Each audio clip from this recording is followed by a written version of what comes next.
इस प्रकार से बहुत लंबी स्तुति करके इंद्र के सहित समस्त देवगण महादेवी को बार बार प्रणाम करके तुरंत ही जगदम्बा की शरण में चले गए थे। फिर वह देवी परम प्रसन्न हो गई थी और उसने इंद्र को अपने चरणों में प्रणत देखा था। फिर समस्त देहनारियों को वरदान देने वाली देवी ने उसको वरदान देने के लिए कहा था। इंद्र ने कहा, हे कल्याणी, यदि आप मुझ पर सुप्रसन्न हैं, तो मैं दैत्येंद्र से पीड़ित हूँ। मुझे यही वरदान देवे कि मेरा दुर्धर जीवित होवे। हम लोग आपकी शरण में समागत हैं। श्री देवी ने कहा, मैं स्वयं ही दैत्य कुल में समुत्पन्न भंड को विनिर्जित करके धरा से लेकर तीनों लोकों को, जिसमें सभी चर अचर हैं, तुझको दे दूंगी। फिर समस्त देवगण निर्भय और प्रसन्न होंगे और जो मनुष्य सदा ही धर्म, श्री और यश के भाजन होंगे तथा वे निरोग, विद्या तथा विनय से संपन्न और दीर्घ जीवन होंगे, वे मेरे अनुग्रह से पुत्र, मित्र और कलत्र से सुसंपन्न होंगे। इस रीति से देवगण और महान बलवान देवेंद्र भी वर प्राप्त करने वाले हो गए थे और बारंबार उस जगदम्बा का दर्शन करके परमाधिक आनंद को प्राप्त हो गए थे। मदन कामेश्वर प्रादुर्भाव वर्णन। हयग्रीव ने कहा, इसी समय में लोकों के पितामह ब्रह्मा जी उस देवेशी के दर्शन करने की इच्छा वाले महर्षियों के साथ वहां पर समागत हो गए थे। इसके पश्चात भगवान विष्णु भी गरुड़ पर समारूढ़ होकर वहां पर आ गए थे। भगवान शिव भी वृष पर सवार होकर अखिलेश्वरी के दर्शनार्थ आ गए थे। नारद आदि देवर्षिगण महेश्वरी के समीप में समागत हो गए थे। सभी अप्सराओं के समुदाय भी महादेवी के दर्शनार्थ आ गए थे। विश्वावसु आदि गंधर्व और यक्ष भी वहां पर आए थे।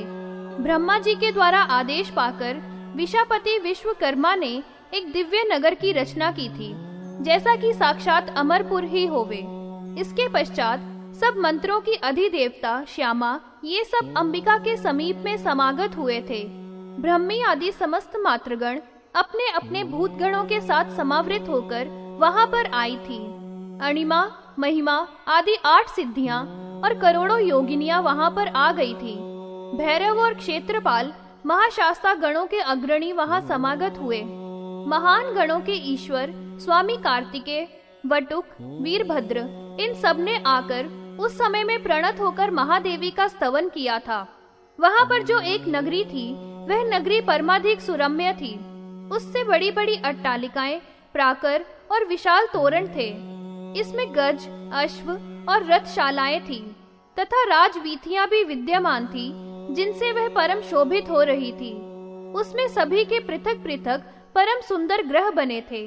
सामंतों के, अमात्यों के, सैनिकों के और ब्राह्मणों के एवं वेताल के, दासों के और दासियों के ग्रह निर्मित थे। उस नगरी के मध्य में द्वारों और गोपुरों से समन्वित परम दिव्य राजगृह था, जिसमें बहुत सी शालाएं और सभाएं बनी हुई थी। इन सब से वह राजगृह उपशोभित था। उसमें एक सिंहासन सभा थी, जो 9 प्रकार के रत्नों से परिपूर्ण और परम शुभ थी। उसके मध्य में एक दिव्य सिंहासन था, जो चिंतामणियों के द्वारा ही निर्मित था। जिस मणि के समक्ष में जो चिंतन किया जाए वही प्राप्त हो जाता है, उसी को चिंतामणि कहा जाता है। वह सिंहासन स्वयं प्रकाश करने वाला, अद्वंद और उदित सूर्य के समान प्रभा वाला था। लोकों के पितामह ब्रह्मा जी ने जब उसका अवलोकन किया तो वे मन में चिंतन करने लगे थे। जो भी कोई चाहे, बालिश ही क्यों ना हो, इस पर अधिष्ठित होता है, वह इस परम सुरम्यपुर के प्रभाव से सभी लोकों से अधिक होता है।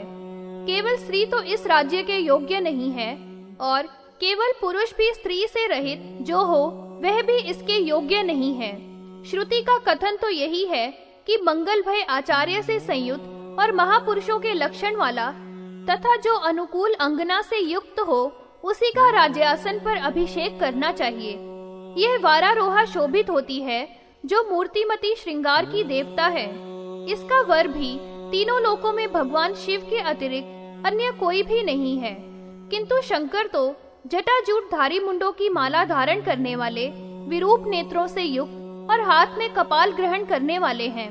वे तो कलमाशी, भस्म से भूषित अंगों वाले और शमशान की अस्थियों के भूषणों वाले हैं। शिव तो पूर्णतया अमंगलों के स्थान हैं। क्या यह सुमंगला उनका वरण करेगी? यही इसी प्रकार से ब्रह्मा जी मन में विचार कर रहे थे कि उसी समय में ब्रह्मा जी के आगे महेश्वर प्रकट हो गए थे। उनका स्वरूप उस समय में करोड़ों कामदेवों के लावण्य से युक्त था और परम दिव्य शरीर से वे युक्त थे। उनके वस्त्र भी परम दिव्य थे तथा मालाएं धारण किए हुए दिव्य सुगंधित अनुलेपन वाले थे। वे किरीट, कुंडल, केयूर और हार आदि आभरणों से समलंकृत थे। इस प्रकार का जगत के तोहन करने वाले स्वरूप को धारण किए हुए ब्रह्मा जी के सामने प्रादुर्भूत हुए थे। लोक पितामह ब्रह्मा जी ने उस कुमार का आलिंगन करके उनका नाम कामेश्वर रख दिया था, क्योंकि वे परम कमनीय को धारण करने वाले थे। उन्होंने कहा था कि यह तो उस परमा शक्ति के सर्वथा अनुकूल वर हैं।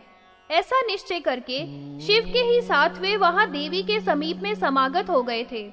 उन ब्रह्मा, विष्णु और महेश्वर ने उस पराशक्ति का स्तवन किया था। उस शक्ति का अवलोकन करके ही जो मृग शावक के समान परम सुंदर नेत्रों वाली थी, वे नील लोहित कुमार समस्त क्रियाओं को भुलाकर कामासक्त हो गए थे। वह तनवंगी भी मूर्तिमान कामदेव के सदृश उनको देखकर मदन से आविष्ट अंग वाली, उसने भी उसको अपने ही अनुरूप मान लिया था। परस्पर में एक दूसरे के देखने में आसक्त दोनों ही काम से आतुर हो गए थे। ये दोनों ही सक्त भावों की विशेषता के ज्ञाता, धृतिमान और परम मनस्वी थे। दूसरों के द्वारा इनका चरित्र ज्ञात नहीं हो सकता है।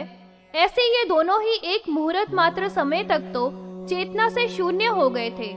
इसके उपरांत ब्रह्मा जी उस लोकों की एक नायिका से बोले, ये देवगण, ऋषिलोक, गंधर्व और अप्सराओं का समुदाय स्वामिनी आपको इस परमाहव में अपने प्रिय के ही साथ में समन्वित देखने की इच्छा रखते हैं।